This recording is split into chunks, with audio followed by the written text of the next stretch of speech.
9 lodges in Norfolk, the Scottish Rite bodies, and um, the East had a couple of Eastern Star chapters in it. We had D. Malay in the building, but they came together in the 50s to build a building all inclusive in Norfolk, so that we could have a facility where everybody was in.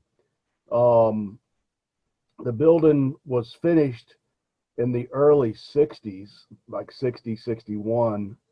And all the, of course, pretty much all of Norfolk's, anything to do with masonry in Norfolk was in that building. They bought the land in 1948, or there's still some question on whether or not it was donated or sold to us, but they acquired the land in 1948, and that's when they, I guess, got together and said, hey, let's build this and let's make this happen. The building since then has been maintained by the owner members of the building. So basically, charter members, lodges who are charter members have been maintaining the building for quite some time. We're down now to 7 lodges in the building. The Commandery's in the building, and the Royal Arch is in the building. And the Eastern Star is currently in the building, but they've kind of dwindled down, so they're looking for a new place to meet. They've recently found some place that they're going to move to at the end of the year. But I mean, that's pretty much the history of the building. It is a beautiful building, and we're trying to keep it. As you probably know, a lot of these beautiful Masonic temples have deteriorated to the point where their people have left them completely. And we with the current strategies that we have for taking care of the building between Tully Carr and myself, and quite a few other members of the board, we feel like that we can maintain and keep this building forever now. But we're still in the process of trying to get everybody on the same page in the building. It looks like we lost Tally, but that's all right. We'll keep going with yourself for now. All right. I don't know, obviously one of the big things about keeping a building of this size is cost. The cost of the building to maintain it and keep it running is substantial. In 2020, we had 1,300 members, dues-paying members in the building. So 1,300 people are what's taking care of the building right now financially, plus whatever we can get from rentals.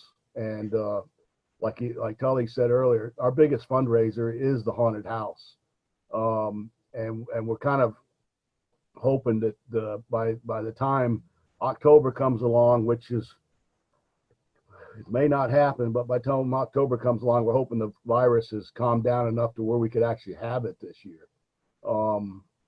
We're fine financially this year, even if we didn't have it.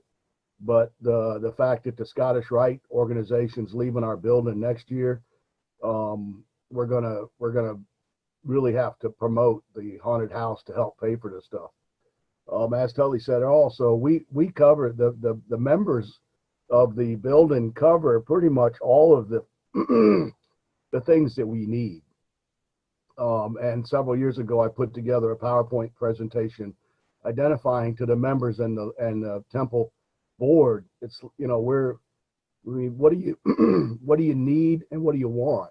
And for years, the temple has been paying for a lot of the things that no other lodges have in their that have. We had at one time, we had a lawn service, janitorial service. We still have a building superintendent that actually lives in the building. We had the doorman we were paying to keep there.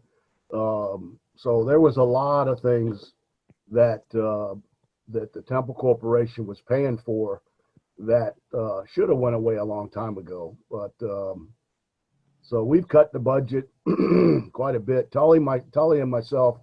Tully was the president last year or 2 years ago, and this is my second term as the president. And the depending on the vote of the board of directors in January, Tully will probably go back in as president.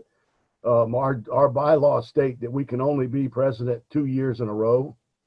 But I think one of our biggest problems that we've had over the years is continuity of government.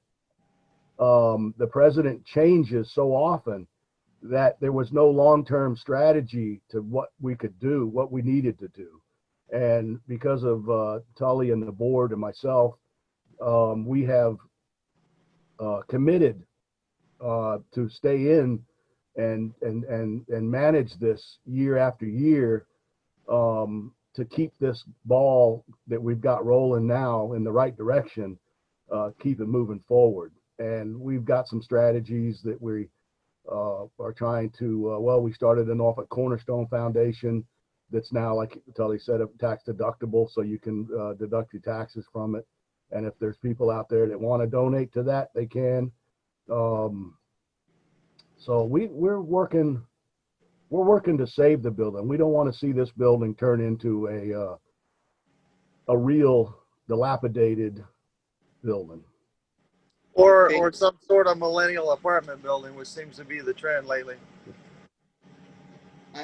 There's a few things I want to talk to you about. I definitely want to circle back, and I saw this on your website, to the haunted temple, because I love any type of haunted house or anything scary. And we actually had our own kind of haunted, we had a trick-or-treating at the Masonic Temple here last year for Masons and their families, where they brought their kids and they could go around the building and knock on different doors in our temple, and then there were Masons handing out candy to the families. So I think that is absolutely awesome. But before that, I want to touch on something that I think a lot of Masons forget, but I think you guys in Norfolk would recognize, is that so often these larger Masonic temples, they're not just Masonic homes, they're community homes. They're places where, at least in Windsor, you know, we've had the Masonic Temple here for 100 years, 100 years next year. You know, people will tell stories about getting married here and having dances here and meeting their wives or their husbands here. Just so many memories of our city is tied into the Windsor Masonic Temple. Is that the same in Norfolk? Is Norfolk Masonic Temple also a community center and a place where people have those fond memories? We have, yes, we have weddings there. The community uses the building. We happen to be right next door to Granby High School, and Granby High School uses the building for SOLs and different things at different times. They use our parking lot. We're also, and I'll let Tully speak on this, we're in the process of getting together with another nonprofit organization. And Tully, if you'd like to speak about them. Which one are you talking about? AIC or Prime Plus? Prime Plus, AIC. Because actually, yeah, we're working with a couple of different organizations right now. We have a Norfolk Senior Care Center operates a nonprofit called Prime Plus, and they're an organization that was put together to fund the Norfolk Senior Center. So we work with them extensively. We work with another organization called Arts Inclusive Corporation, and they are, I'm sorry, not Arts, All Inclusive. Is it Arts? Arts Inclusion Company. Go. Thank you, sweetheart. But anyway, they work with people who suffer from Down syndrome and all kinds of other handicaps, special abilities, they call it. We utilize our auditorium and our theater for them. They put on performances every year. So we're involved in the community in numerous ways. Not nearly as much as we'd like to be, but we're working to become more of a fixture. One of the big things about the Haunted Temple is we bring in probably about 5,000 people a year that would otherwise never come into the building. And we use that as an educational opportunity for them to share a little bit about what we do in the building and to show them that it's not a church and it's not a place that you can't come inside. And it's pretty good. I like it. It's fun. That sounds very cool to me. If I ever get a chance to make it to Virginia in October, I would love to check that out, because I think that's such a cool thing, and it's something I want to. It's an example of a Masonic temple thinking in a different way about what it can do and what it can be. There's at least I think sometimes there can be such a amongst some older members of the craft, this idea of like a Masonic temple is just for Masons and then that's it. And the idea of trying different things and thinking in a different way and inviting the community in and letting people have a good time and enjoy the amenities that you offer. How did the Masonic Temple come about? Who thought of it? The Haunted Temple come about? How long has it been going on? Well, I think you're probably talking to one of the founding fathers, Joe. Yeah. The haunted house was actually we've been doing it, I guess, about 7 years, maybe 8 years. This will be the 10th year. 10. Wow. Yes, you're old. Yeah. So thanks. Years ago, I was always involved. I always liked the haunted houses, so I would set my yard up. If you go through the neighborhood, you see this guy who's like really involved in haunted Halloween. His entire front yard is nothing but a giant Halloween thing. Well, that was me. I used to do it in the front yard. Then I did it at campgrounds, and then I did it. I built all the different props and stuff, and I just kept expanding to the point where I had no more room. And then I tried to get a couple of the lodges in our area, not in 35, because I was in my sons were in DeMolay. So I tried to set one up for them as a fundraiser. But like Tully said, that's 10, 12 years ago. And you couldn't approach a lodge and say, hey, I'm going to set your building and your property up as a haunted house. Can we do it? They're like, like you said, some of the older generations, oh, you can't do that. That's just crazy. But anyway, it kind of grew. And then Granby Temple, one of our building superintendents, Gary Gouge, kind of he liked it as well. So he kind of pushed forward.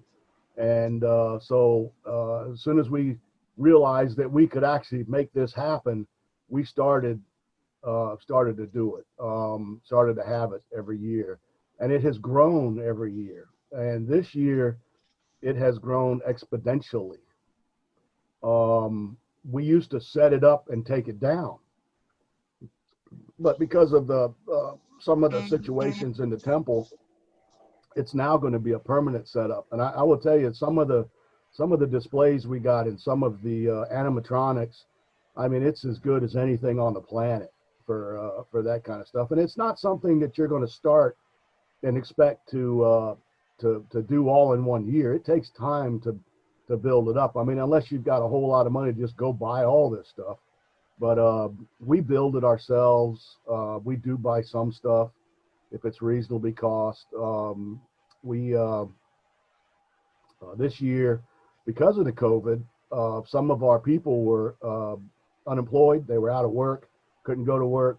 So we actually started 3 or 4 months ago to renovate, and for people if they're stuck at home, to go up there and start working and renovate all of the stuff. So we've actually completely remodeled our haunted house this year. And we have Todd Holwick, who's a dentist who was out of work, couldn't be a dentist for a while because of the COVID. He's not even a Mason. And he's not even a Mason. He's what we call our haunt master. He goes to all the big conventions around the country, He's been involved in this kind of stuff for quite some time. He loves to do it, and he's certified. And what I mean by that is that he knows all the rules and regulations for the haunted places. You know, the pathways got to be a certain width, the ramps got to be a certain this. You can't use plywood that's not been fire treated. So the haunted house association, I guess, that's out that's nationwide. He keeps us in line with that. Every year we have to have the fire marshal come through and inspect it, so it has to be certified that way as well. And we've not had any problems over the years with the fire marshal or the city codes and stuff. So there's a little bit to just setting up a haunted house. One of the other things I wanted to touch on just real quick is our involvement of the Granby High School NJROTC kids. Yes, we involve the community. The ROTC from Granby High School are the actors, and then we give them money every year for their organization. And even if the DMLA wanted to be involved, they could, but the DMLA chapter is kind of dwindling down a little bit here, so they don't have a whole lot of members. But any of the youth organizations for Masonry is welcome to, and they have over the past been involved in it. So we try to spread the fun out to everybody. And the money, whatever money we make, we donate some of it to the different organizations. So how, like I mentioned to you guys before, the reason I contacted the Norfolk Masonic Temple is through Christopher Douglas, Mm-hmm. Yeah. The Virginia Research Laws. He suggested I contact you I believe guys. last year we don't get out of the way. Yeah, we did. Okay, Nice. go ahead. I'm sorry. No worries. He suggested I contact you because I've been getting a few Masons who watch the podcast got in touch with me asking if I had been doing any research or if I would do any research on how current circumstances, how government regulations dealing with coronavirus has affected Masonic temples and how Masonic temples are dealing with any losses of economics or just not being able to meet, even Masons not being able to meet. And Christopher Douglas thought you guys would be the Norfolk Masonic Temple would be a good temple to contact. So my question is, how do you think Masonic temples and Masonry in general will manage to recover from COVID-19? I don't know if you guys are able to meet yet. We are not in Ontario. We haven't had a in-person lodge meeting since March, I believe is the last time we had that. And obviously rental just everywhere are down. So how do you see Masonry and Masonic temples recovering? We're back to business, but not business as usual. Our lodges are starting to meet. We're our Grandmaster Douglas Vernon Jones, Grandmaster of Virginia for 2020. I probably ought to mention his name because I work for him. But he's been very careful, and as everybody knows, most of the Masonry, at least in Virginia, is they're older, so they're more susceptible to having problems with the COVID. So we have been sensitive to that. The building right now, since we've opened, of course we have all of the masks, the hand sanitizers. We clean the rooms. The lodges clean their rooms, good. They're restricted to just taking care of business, and taking care of business, is a big part of the lodge, especially when it comes to any kind of voting or taking care of paying the bills and doing all the things that we have to do in lodge. The biggest hit that we've got right now, and I'm sure it's like this throughout the country, is we have a lot of candidates stacked up that we cannot do degree work on, which is just sad. I mean that's what we do in the Blue Lodge. We work to bring people through line and bring people into lodge. And right now, I've just had a meeting with my masters to figure out how many people we've got in the pipeline, and we're over 40. Between our lodges, we've got 40 plus people that's got petitions and that have been, are waiting to get something done, which is really the hardest thing you don't want people to come to Mason and then say, hey, by the way, we can't do nothing with you until, September, October. That's really the hardest thing. I think overall Masonry is going to be fine after this. The people, most of the people I talk to, we've had Zoom meetings with the masters and Zoom meetings for the lodges, and they just want to get back to normal, get back to the lodge and get things going again.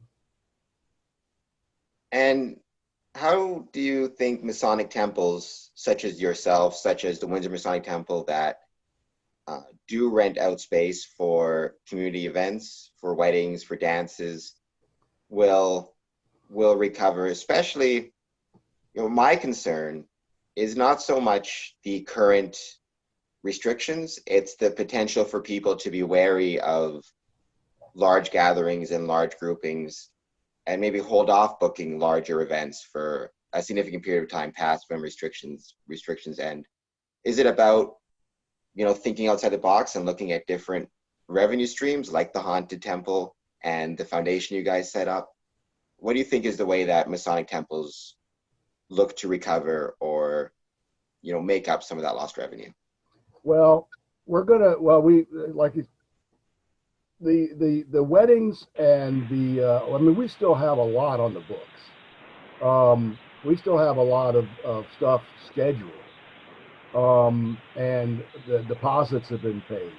And the weddings and the retirement functions that the community uses our buildings for, the educational stuff that they use the building for, they're still there.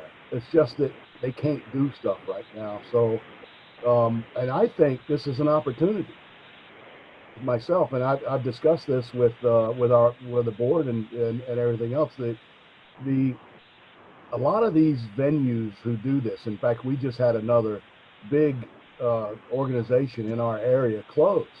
They folded, and they were for events. Their living came from events, and they folded because that's a business to them, and they have no other income, and they have those event the people doing these events and renting their buildings to big weddings and functions. They're struggling bad. So the way I see it, Granby Temple with these other groups going out of business is just going to be more customers for us. I mean, we have a great venue. We have a beautiful building, and the people don't have a problem coming doing weddings and those types of events in our building. So, I mean, our sign still out front says, need a place to rent. We still keep the sign up to say, hey, you got something coming up, give us a call. We'll put you on the calendar. We're really fortunate to have a group of members who are invested in the building, because their forefathers and their lodges put the money together to build it. So they're going to continue paying their assessments as long as they can, and that'll keep our lights on. So I like what you said there. I think it's worth expanding on the membership and the lodges being invested in the building. how important is it to Norfolk Masonic Temple or Norfolk Lodges to have that investment in the building, or just for Masonry in general? How important is it, you think, to maintain, our Masonic temples? So often, like we mentioned earlier, you see Masonic temples in disrepair or lodges move out of them. Investing in and maintaining these historical properties that are so important to Masonry and the community. How important is that, do you think, for the craft and for the community? Well, Joe, I'll let you answer. all right. I think it's very important for the community and the craft. And I may look at this a little differently, but these buildings are in disarray. All of the lodges that are struggling. Um, they're not. I think they're not. The Masons aren't looking at things the way I think that we should. And we live for today. The society today just lives for today. But we should be investing in the future. Masonry deserves it. Masonry is a great organization, but people don't seem to look at it as investing in the future. And I think that's why a lot of our buildings are in decline. People are just looking just to hang on and just worry about today. But Masonry, if we can get people to understand that this isn't just about us as Masons today, it's about Masonry tomorrow, and we really need to focus on preserving not only the history but the buildings that we have for tomorrow. And I've been pushing this, and Tully and everybody at the board, all the people in the temple. It's like, this ain't about today, it's about tomorrow. And that's why for many, many years, in fact, just up until last year, I was on the Committee on Youth. I was the chairman for the Committee on Youth, pushing all the Grand Masters for the past 6 or 7 years. Hey, this is about the future. We need to support the future. And I've made comments to people. Look, I'm 60 plus years old. I'm not the future. I'm the past. So what we need to do now is get the future to take care of the future. But unfortunately, I guess people are just so caught up in their day-to-day things that they're not looking to the future. They're not looking to leave something behind for the future. And I can tell you that I get on that subject sometimes with the brothers in the lodge, and this isn't about us. Yeah, there's a sort of a camp, I would say, of people who will insist emphatically that Masonry is not about a building, and I would agree with that to a certain extent, but I think the building is about Masonry, and you can't let it go. You can't forget about the history and the sacrifices of others. That's like saying the country's not about freedom, or the United States is not about liberty. It really is, right? You can't just continue to let things deteriorate and fall apart. At some point, you got to stand up for the things you believe in. So anyway, I think that was very, very well put, and I agree with you both completely on that. It is about leaving something for the future, and the importance of these buildings to the craft and to the community, and maintaining them for future generations, and not cutting and running if there's troubles. Do you think how much of the concerns with our Masonic buildings do you guys think relates to overall problems with the craft in general? Like, I'll use the Windsor Masonic Temple as an example. So it was built in 1921.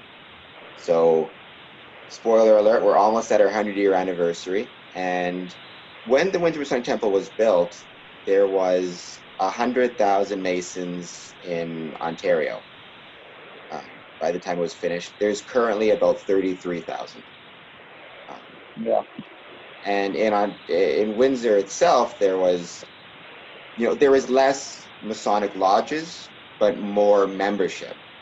Now we have a great number of lodges, but significantly less members. And in the States, Detroit, which is right across the river from Windsor, they built their Masonic Temple in the 20s.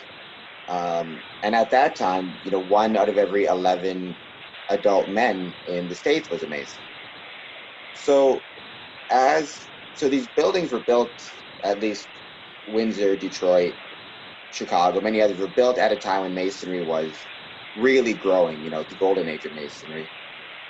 How challenging is it to maintain these buildings now that we're seeing a decline in membership? I don't know if it's the same in Virginia, if you're having the decline in membership in lodges, but do you think that has to do with the difficulties related to maintaining buildings in places like Chicago, for example, losing their Masonic Temple? Yeah, absolutely.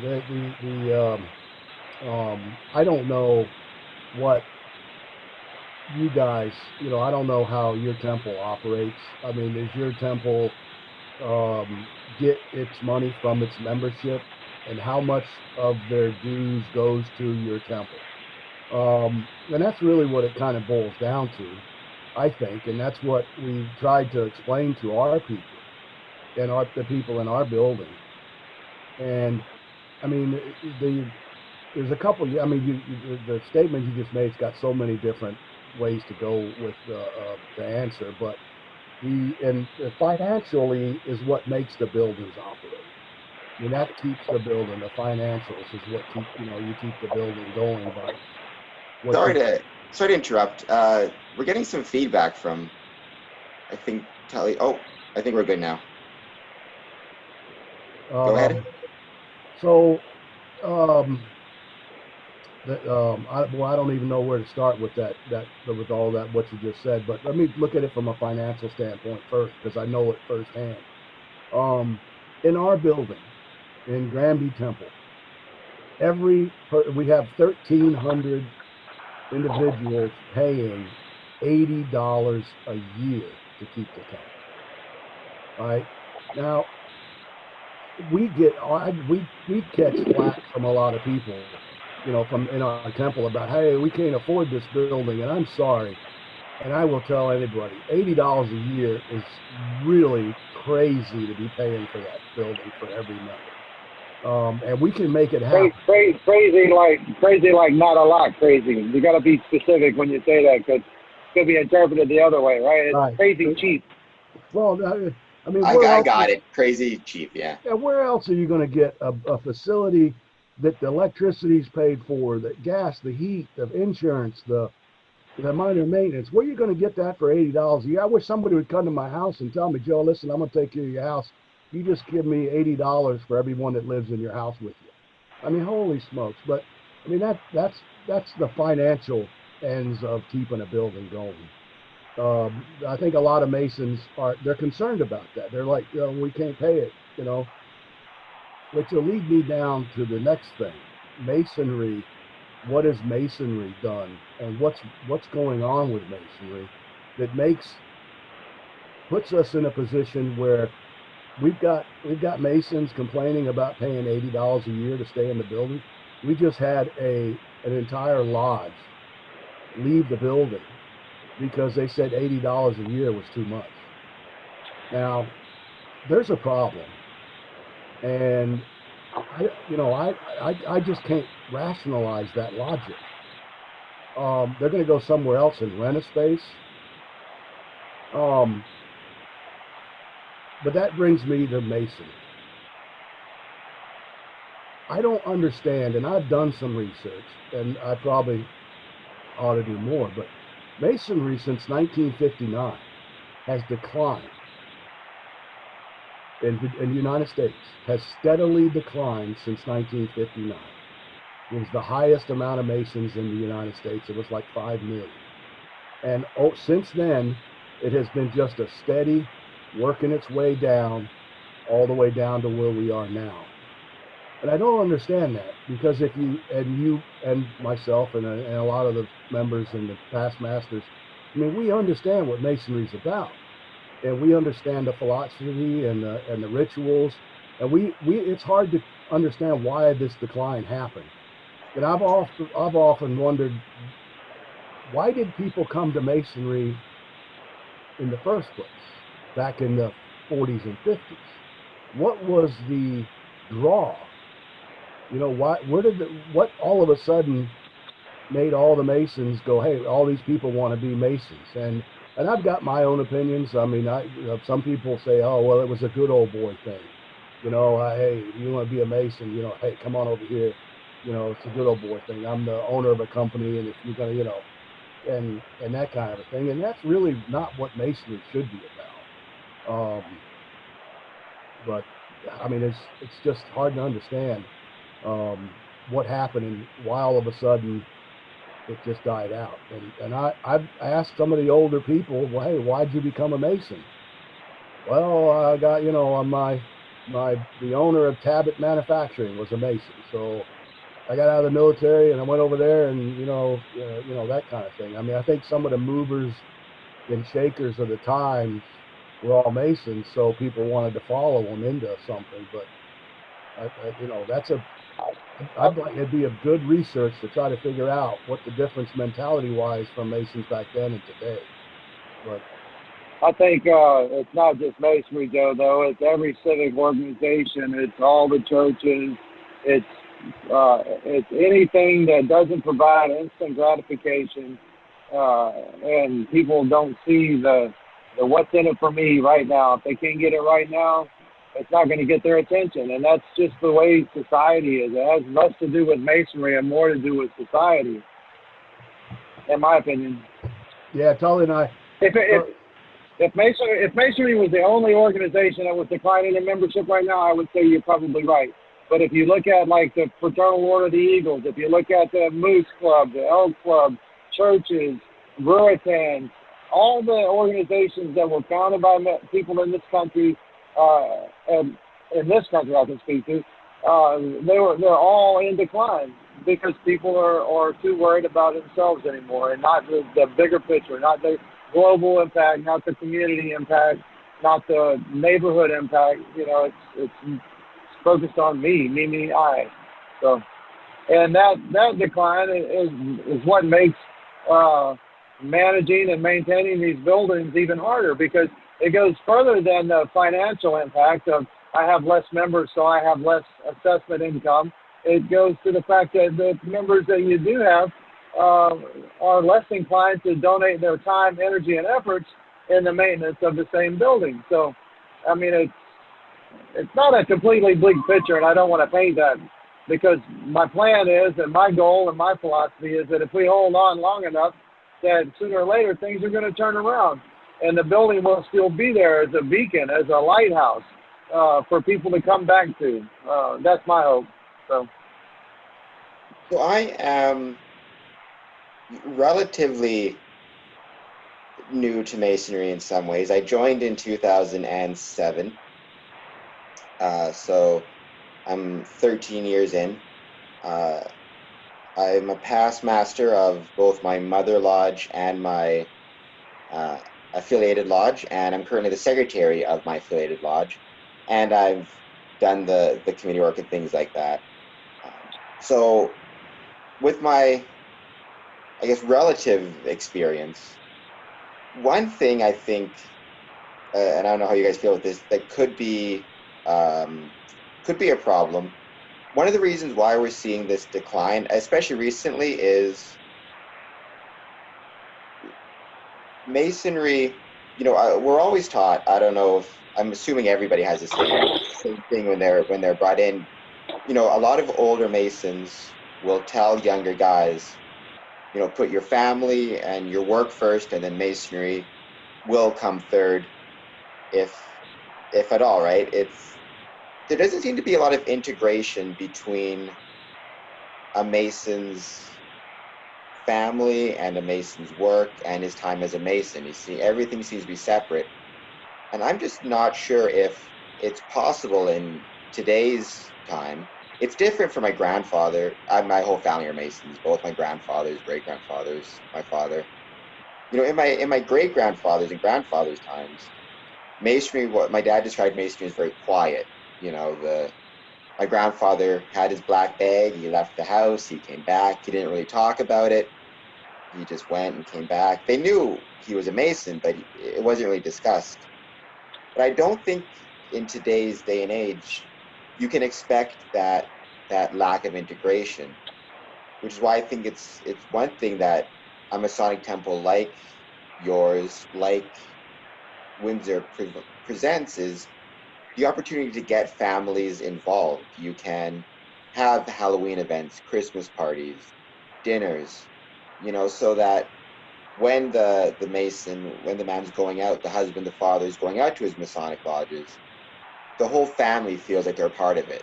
They know the Masonic Temple, they know the brothers. It's integrated in his life. It's not just a thing he does on the side. Do you think that's something that could be worked on? Is that integration between the different aspects of a Mason's life? Well, that's what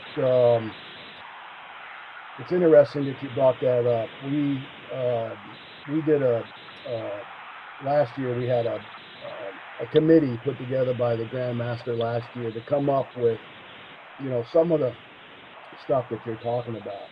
And what I call it is the Masonic family. And that's where you're going with this. And a lot of Masons don't get their families involved.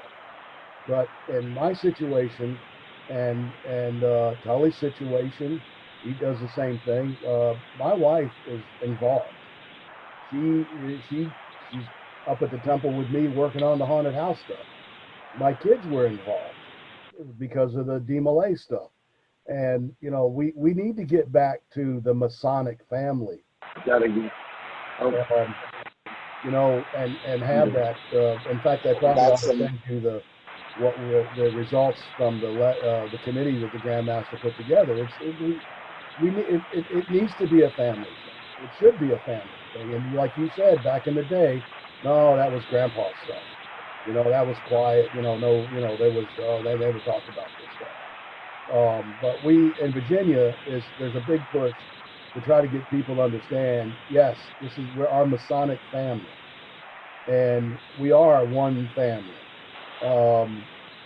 Even between lodges, and I bring this up in my talks to the lodges. It's, you know, it's not about your lodge or my lodge. It's about Mason.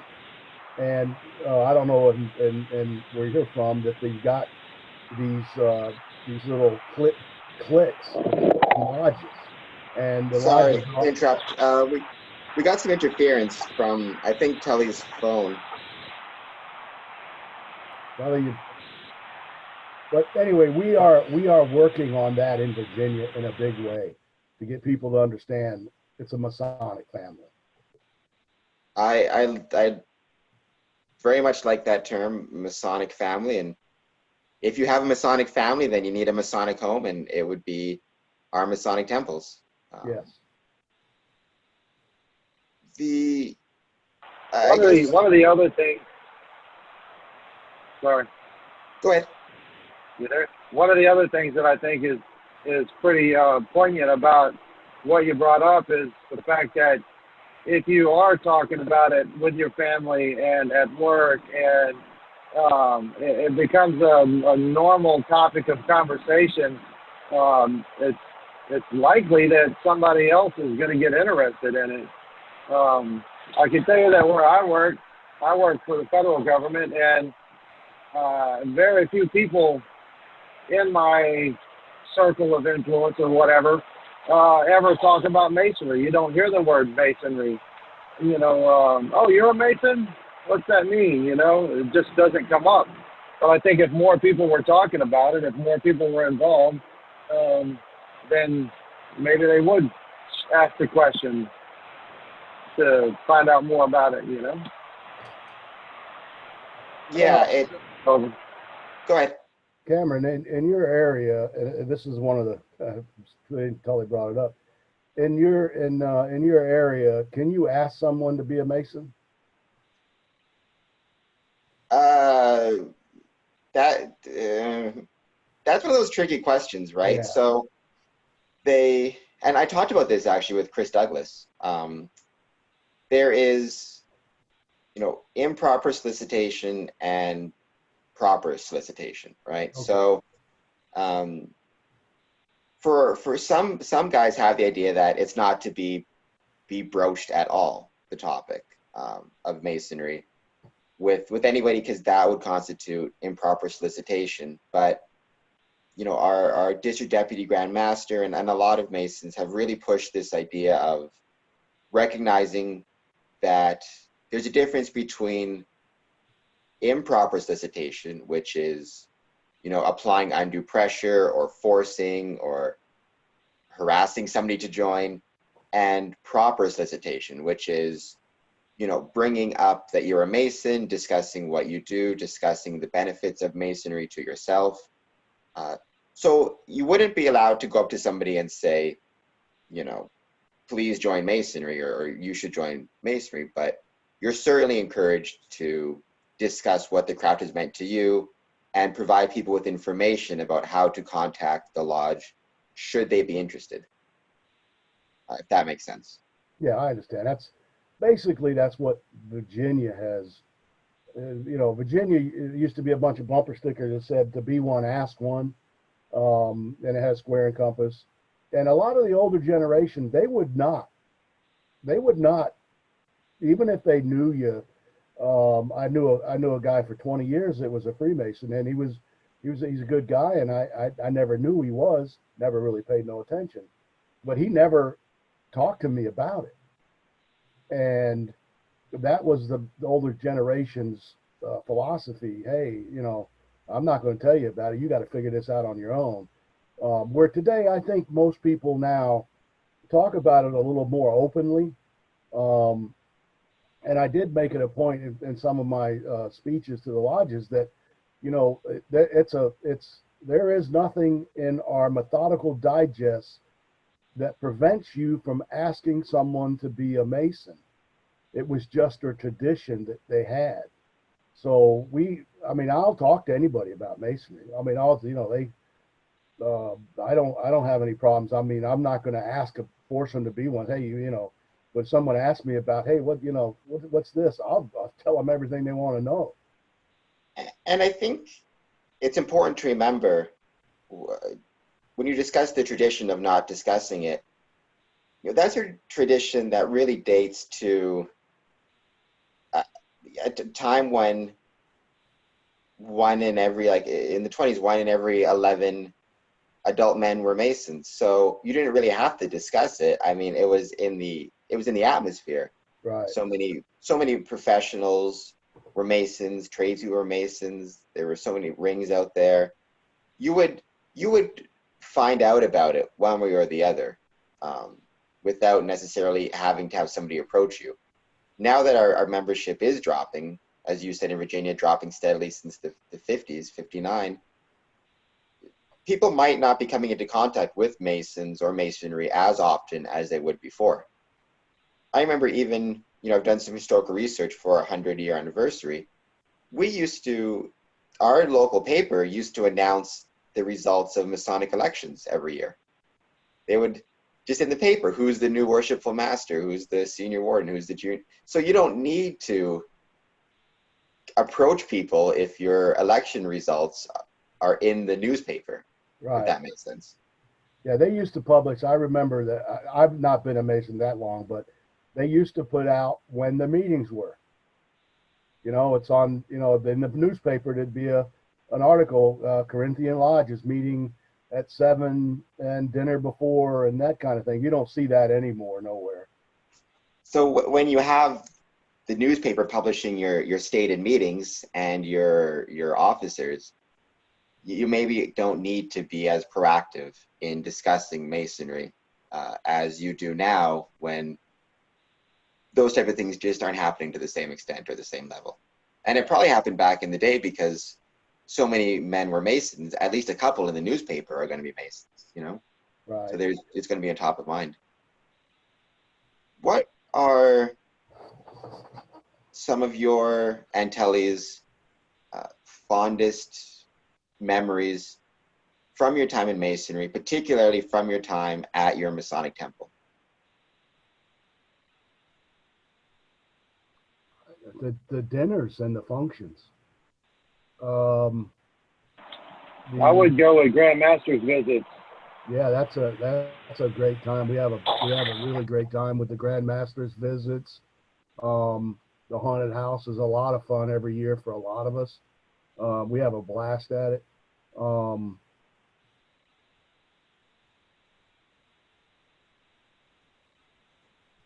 I mean, it's really the functions, and most all of these functions that in fact I just mentioned are open to the public. Um,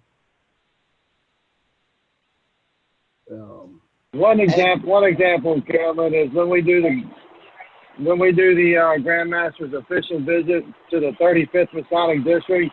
Usually there's 300 people or so that meet in our dining hall, and the wives decorate the room and put tablecloths on, and it makes it a really distinctive event. Everybody's dressed up, and the food is served by the Demolay and the Job's daughters, and we've got a lodge or two in the kitchen. We have a big commercial kitchen. We've got a lodge or two in the kitchen that are, preparing the meals, and they start off early in the morning, and the day before the decorations start, and it's all this energy and effort that goes into this big production. And then we get 300 people in the room, and we say the Pledge of Allegiance together, and there's a prayer and there's fellowship, and it's just that's one of the most enjoyable times. Also, we have events there, like we had a Oklahoma Native Indian tribe come out and do the Master Mason's degree in our auditorium. That was remarkable. There's so many big events that are remarkable. But then again, there's the small events that are remarkable, like the day that I got to initiate my son. That was remarkable, and that has nothing to do with the fact that the building is big, but it's my Masonic home, so it happened there, and I got to do it. I don't know. There's so many memories that come out of that building. There's the birthday party that we had for the guy that turned 100 that was in our lodge, past master, past district deputy, Bernie, Levinson. We had that, just like anything that you want to do, we can do there. I think I had my 45th birthday party there, my son's graduation party, our niece's baby shower. Like, there's so many things that happen there that, for me, that could be happening for everybody. I just wish that people would get the message. Well, speaking of getting that message, I will be sharing this with all of my Masonic contacts, some of whom are in Virginia. So if you guys want to do a quick plug, if somebody wanted to contact your Masonic Temple for an event, Masonic or otherwise, where would they go? What's the phone numbers and stuff? I'll also include all of that in the description to this video. The best thing to do is go to the website, the Masonic Temple, and there's all the that's really the best way to get hold of us. We do have someone in the office, but she's part-time, so call in the office. You'd be leaving a message. Go online, look us up. That's the way to get hold of us. The website is norfolkmasonictemple.com. Oh, there you go. And there's a contact us form on the back of it somewhere that you can send an email to 4 or 5 of us in leadership that can get back to anybody who inquires. Now I will find a way. I don't know when they're going to open up the border again, but I will find a way to, if not this year, the next year, make it down to see you guys for your haunted temple, because I think that sounds amazing. Oh, and I would love to get to see it and take some ideas and bring them back here, because we did our trick-or-treating at the Masonic Temple, but there's always, you can always do better, and it sounds like you guys have got an amazing haunted temple to check out. it's a blast. You ought to come down. Where are you at, Ontario? Windsor, Ontario, stone's throw from Detroit. Yeah, that's So a good right drive. across the river. That's a good drive. It's, yeah, I don't know, 10 hours maybe. Yeah, Detroit to Virginia. yeah. The border's closed anyways. Like, I mean, I'm told you can still fly to America, but you can't cross at the land border. And then when you fly down there, when you fly back, you're quarantined for 14 days. So, Yes. which might be worth it for a very cool haunted temple. But Oh, you ought to come. It's a blast.